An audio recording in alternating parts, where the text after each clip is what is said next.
Yeah, Jerry both held events across Cumberland County this week. Perry held his at Aruga's in Mechanicsburg, talking about what he called good government. Stelson held hers at a new apartment housing complex in Carlisle, advocating for lower housing costs. This isn't the first time these two have met. They met back in 2024 when Perry won by just about 5,000 votes. Democratic candidate Janelle Stelson says tariffs raise costs on lumber and drywall, increasing the cost to build new housing. I will vote to repeal the tariffs Congressman Scott Perry supports on lumber and drywall that are driving up the cost of every home we build.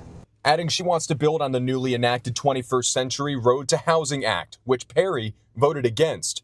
Representative Scott Perry at his event Monday, joined by Florida Representative Anna Paulina Luna, discussed putting money into Americans' pockets and his support for the Stop Insider Trading Act. I told my wife when we decided that I would run for office, it's about serving. I'm never going to have my constituents wonder whether I voted for something so that I could pad my own checkbook.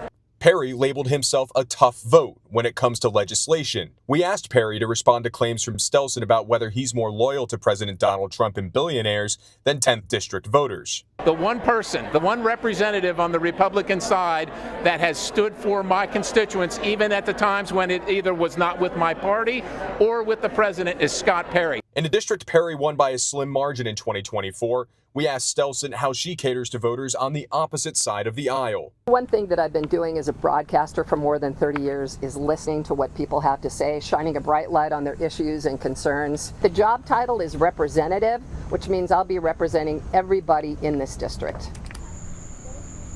I did attempt to get a one-on-one interview with Stelson after her event today, but her campaign team said that she did not have time to do so. Previously, both candidates Stelson and Perry agreed to do a debate with WGAL. A date has not been set as of yet.